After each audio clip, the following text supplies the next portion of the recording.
Hello guys, hope you're well. It's time for another squad building video about Arsenal next season, and today we're going to be talking about the defence, which is well timed because last night, as I was getting ready to go to bed, we had an Orn bomb dropped on us by my colleague at The Athletic, David Ornstein, with an exclusive about Arsenal's interest in Ajax defender JURRIEN Timber.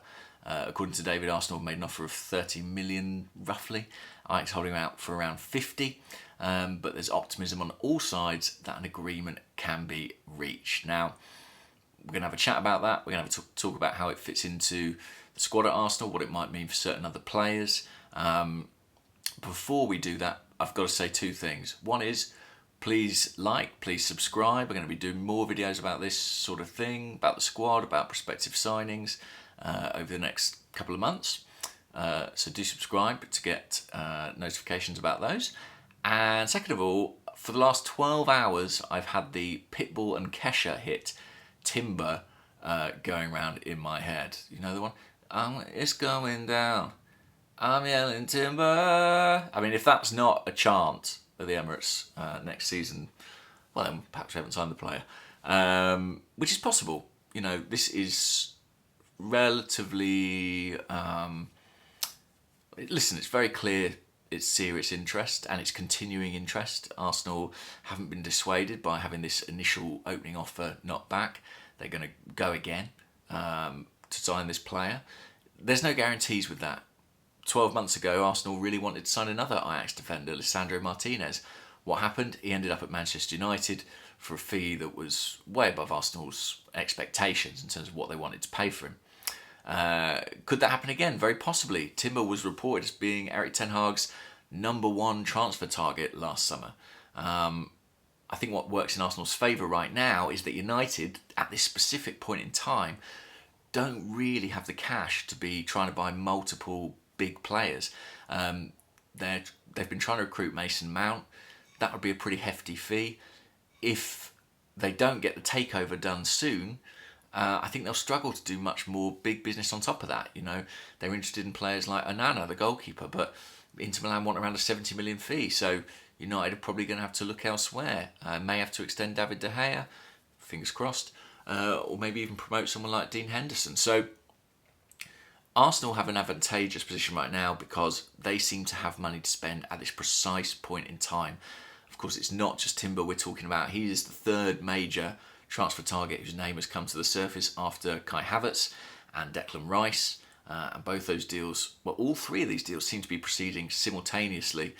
So Arsenal prepared to part with quite a lot of money in the early stages of this transfer window for players they consider a priority. I really like the Timberlink. I hope we get him.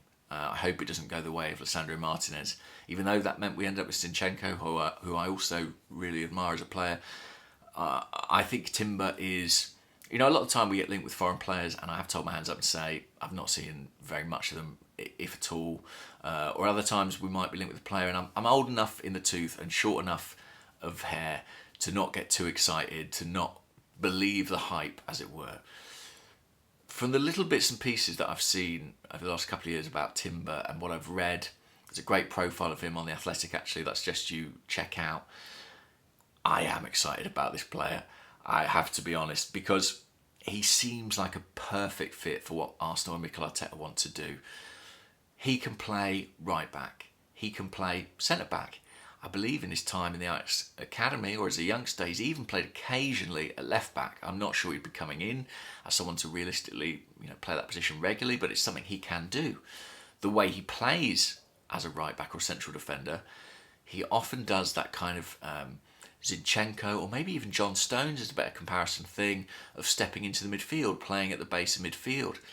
And I think he could do that job for Arsenal, either, as a fullback, stepping in, inverting, or perhaps even starting in that position. We're going to talk about the midfield on, another video coming up soon, but it's almost very difficult to talk about the defence without talking about the midfield, because what Arteta did last season was take the fullbacks and make them part of the midfield at times. White and Zinchenko playing more narrow. Not in all phases of play. We saw Ben White on the overlap several times to good effect. But being in there, supporting the defensive midfielder who was Thomas Partey. Will it be Thomas Partey next season? Well, That's to be discussed. And sort of using the fullbacks to augment the central midfield and give Arsenal more of a platform in that part of the pitch, rather than just isolating the sole defensive midfielder. And Timber's somebody who could absolutely help us do that. I've said for some time that Arsenal's priority positions in this window were central midfield and fullback. I think that's still the case. I think Kai Havertz is someone who's viewed maybe more as someone who can fill one of the attacking slots, and a bit of an opportunistic signing because not many people anticipated him being available. But listen, Declan Rice fills the central midfield slot, and Timber, of course, would be incredibly valuable at fullback. So let's go through the defence, position by position. Let's start at right back. Ben White played that position all last season long. I think he did very well. I think that with Tomiyasu injured, we really had to play him through a lot of minutes, and it meant that when Saliba was injured, we couldn't easily switch him inside. And I think Tomiyasu's unavailability and the desire to use White as a centre-back sometimes is probably what's informed us going for another right-back in Timber. And I think Cedric Suarez would like to stay at Arsenal. His loan move to Fulham didn't really work out. He went there kind of on a promise from his old manager that he'd get minutes, he'd get game time. It didn't really happen. I think he was quite frustrated by that from what I gather. He's come back to Arsenal, and obviously we're a club in a good place, a club with a positive direction. I think he'd be like to be part of that and part of the Champions League group next season. To be honest, I think if an offer were to come in for him, Arsenal would take it. So I think it's probably as likely he leaves, to be honest, even though his preference would probably be to stay. Sorry, I just had to have a quick cough there. I've bought a new mic, especially for this video, and then suddenly my voice went all weird and I had to have a cough. Typical. So there's also been talk of Thomas Partey potentially going. Well, he's another, a stretch option at right back if we want. If he were to move on, again, there's need for more cover in that position. So I've always thought we would sign a right back in this window. What does that mean for Tomiyasu? Well, first of all, Tomiyasu's got to prove he can stay fit. If he can, then I think there's a very real prospect we see him used predominantly as a left back next season. We saw it, I think, against Liverpool in the Premier League last season, maybe one other occasion too. I think Mikel Arteta trusts him in that position. I think his right-footedness, his two-footedness, but his stronger right foot means he's comfortable coming in field. I think he can emulate Zinchenko better than Kieran Tierney can. So I think there's a chance Arsenal will sign an out-and-out left-back this summer. But they may also think, well, we've got Tomiyasu, we've got Jakub Kiwior, maybe between them they can provide the cover, the alternative to Zinchenko. I think, personally, Timber could do that in a push as well. Would we like someone who offers more natural overlap on that flank? Maybe. That might be a consideration, and that might be why we see Arsenal go back into the market for a pure left-back, let's say. On the left-back side, I know there's been talk last 48 hours, Kieran Tierney staying. My gut feeling is still that the player moves on. I think Arsenal are demanding a fee that's a little bit higher than Newcastle would like to pay. We're seeing them exploring some other options, Cucurella potentially. But looking at that squad, looking at the identity of the group, there's a strong British core, there's a strong British element, British manager too. I think that Kieran Tierney is perfect for Newcastle. I suspect Eddie Howe and the other major decision makers there know that. And I think it's a long summer. And I think eventually they'll come back. It's probably important to them that they're not seen to just meet everybody's price tag. They have to try and establish some sort of sense of value in the market because everyone knows they're loaded and they can't afford, well, they can afford, but they can't allow for that to be taken advantage of too much, especially early in the summer, because that sets a parameter, right? It's like, well, you paid X for Kieran Tierney. If you come to us for another player, we want this. Another club might say that to them, and I think they need to be very strategic in how they approach this window, and I think that might require some patience for them and some patience for Kieran Tierney.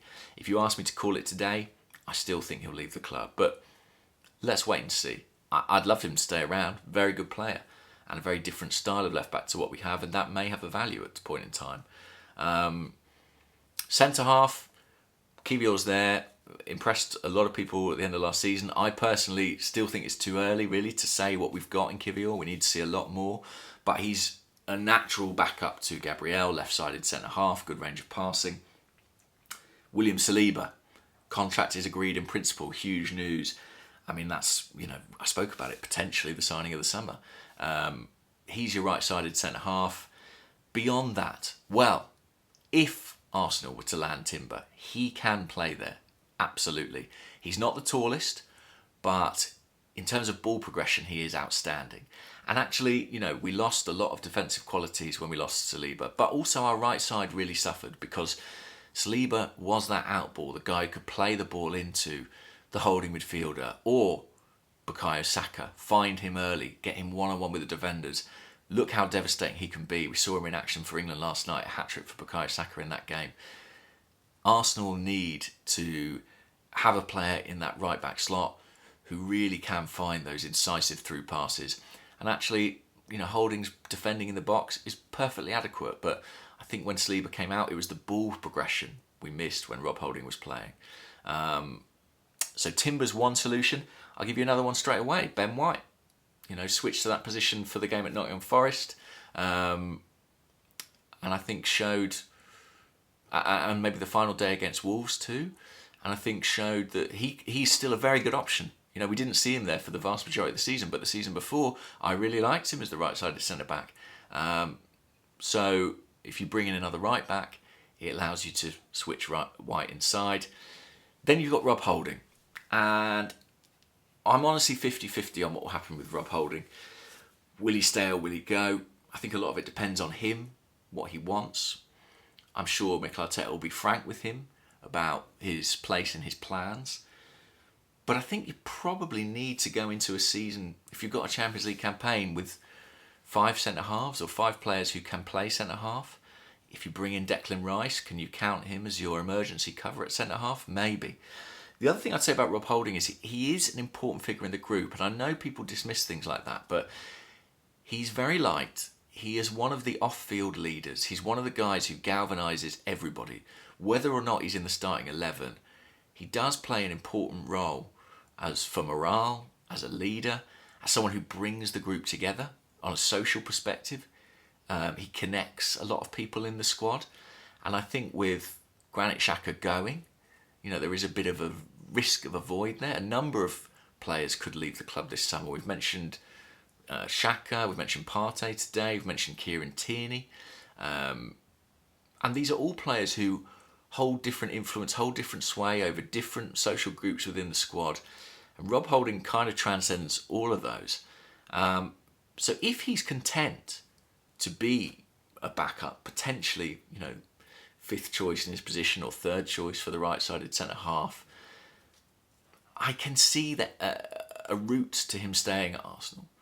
But sooner or later, he's going to want to play more minutes. And I remember speaking to him last summer during the US tour and saying, I don't want to be the guy who comes on to see games out. I don't want to be, the cheerleader. I want to be a player and play a major role.